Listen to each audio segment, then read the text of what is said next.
जी, अस्सलाम वालेकुम। आज का जो हमारा टॉपिक है वो है what is constitution and two इसकी काइंड्स हैं, difference between written and unwritten constitution. अब ये लीगल सिस्टम ऑफ पाकिस्तान के हवाले से भी ये एक इम्पोर्टेंट लेक्चर है, ठीक है। और वैसे भी आमतौर पर हमें पता होना चाहिए कि कॉन्स्टिट्यूशन है क्या और उनकी जो दो काइंड्स है रिटन एंड अनरिटन, उन दोनों में क्या डिफरेंस है। एक कॉन्स्टिट्यूशन एक ऐसा लैंड ऐसा लॉ है जिसके ज़रिए एक स्टेट या एक जो रियासत है उसको चलाया जाता है, ठीक है। उसके बगैर एक रियासत का चलना मुश्किल है, क्योंकि वो अब एक रियासत के तीन यानी एक स्टेट के थ्री ऑर्गन हैं: एग्जेक्टिव, लेजिस्लेचर एंड जुडिशरी, ठीक है। जो लेजिस्लेचर है उसका काम है लॉ मेकिंग करना, जुडिशल सिस्टम का काम है उसकी इंटरप्रिटेशन करना, और एग्जेक्टिव का काम है उसको अमल दरामद करवाना। अब इन तीनों को गवर्निंग करने के लिए एक जो लॉ की ज़रूरत है उसको हम कहते हैं कॉन्स्टिट्यूशनल लॉ।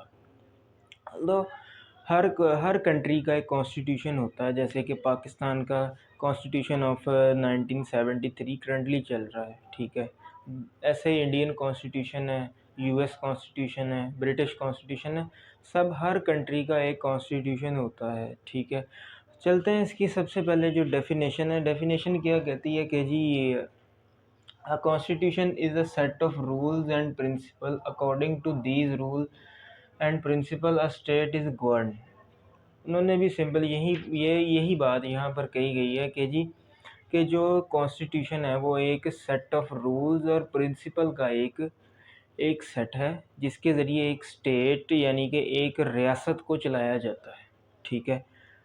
ऑल्दो इसको हम सुप्रीम लॉ ऑफ लैंड भी कहते हैं कॉन्स्टिट्यूशन को, ठीक है। अगर हम कैल्सन थ्योरी को उठा के पढ़ें तो वो कहते हैं the constitution is the ground norm according to which the statutes are derived, यानी कि ये सुप्रीम हर पाकिस्तान एक कंट्री में चलने वाले जितने भी लॉज हैं उन सब का अगर हम कहें कि बाप एक कॉन्स्टिट्यूशन होता है, बाकी सारे लॉज उससे नीचे आते हैं। लाइक कॉन्स्टिट्यूशन फर्स्ट है, नीचे उससे नीचे सारे लॉ आएंगे, ये फर्स्टली होगा। इसको इसके साथ जिसे कहते हैं कुछ छेड़छाड़ करेगा तो हम उसको गद्दारी, संगीन गद्दारी में डालेंगे। इसकी अब दो मेन काइंड्स हैं, रिटन एंड अनरिटन कॉन्स्टिट्यूशन।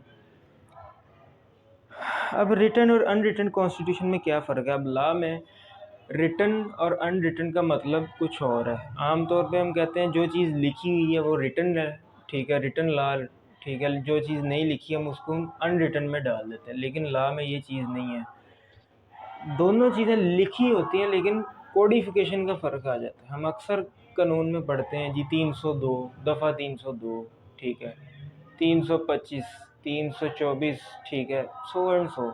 अब वो जो कोड्स लगे हैं वो वाला जिसमें सेक्शन वाइज या आर्टिकल वाइज जो काम होगा उसको हम कोडिफाइड फॉर्म कहेंगे, यानी रिटन फॉर्म कहेंगे। अब इनमें जो की डिफरेंस ये है कि जो रिटन कॉन्स्टिट्यूशन है और अनरिटन कॉन्स्टिट्यूशन में मेन फ़र्क ही ये है कि जो रिटन कॉन्स्टिट्यूशन है वो एक कोडिफाइड फॉर्म में मिलेगा और अनरिटन कॉन्स्टिट्यूशन आपको अनकोडिफाइड फॉर्म में मिलेगा।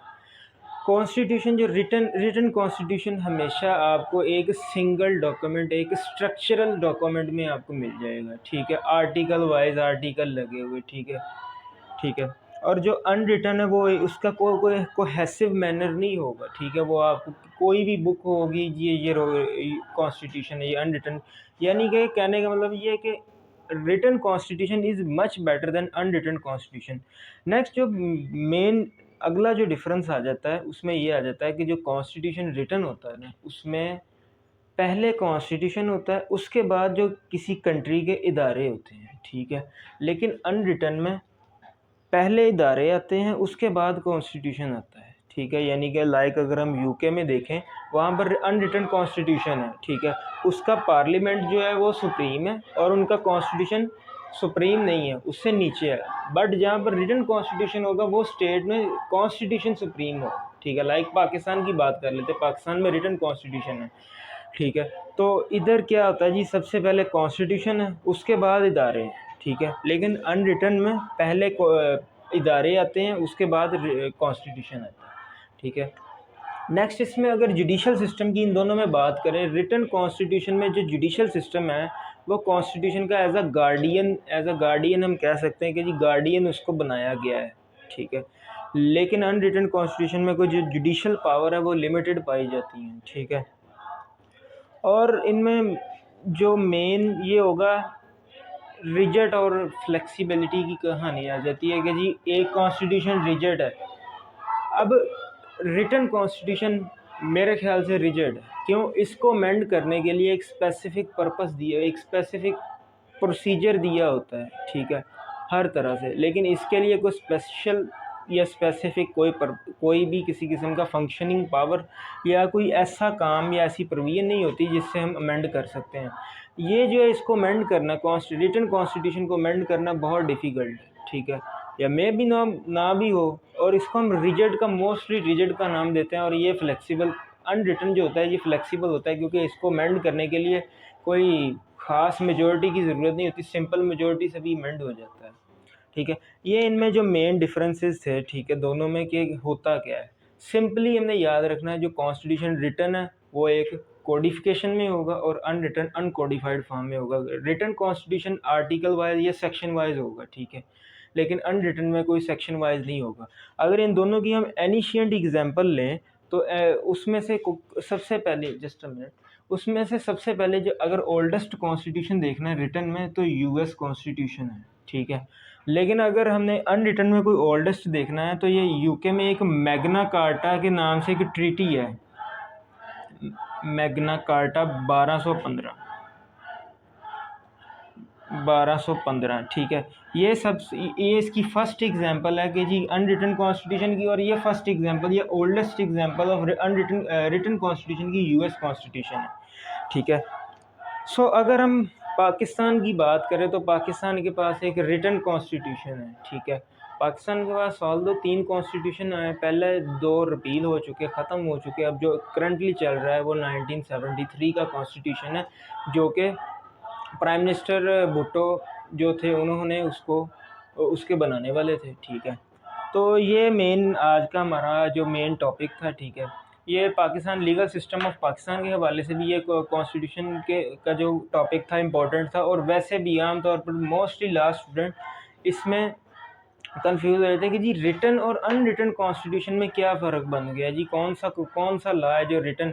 सिंपली याद रखना है जो पास्ड बाय पार्लियामेंट होगा वो रिटन है, ठीक है, यानी कि कोडिफाइड फॉर्म है, आर्टिकल वाइज, ठीक है, होगा 1 2 3 4 आर्टिकल लगे होंगे। और जो विदाउट आर्टिकल होगा, जो कुछ सिंगल डॉक्यूमेंट में फाइंड नहीं किया जा सकता, हम उसको अनरिटन कॉन्स्टिट्यूशन कहते हैं। आज का जो हमारा टॉपिक था वो इसी कॉन्स्टिट्यूशन के हवाले से है, ठीक है। बाकी नेक्स्ट जो लेक्चर होगा वो ऑर्गन ऑफ स्टेट के हवाले से होगा, वो भी इससे मिलता जुलता होगा। सो आज के लिए थैंक यू, अल्लाह हाफिज़। अगर कोई क्वेश्चन है तो आप कमेंट में पूछ सकते हैं।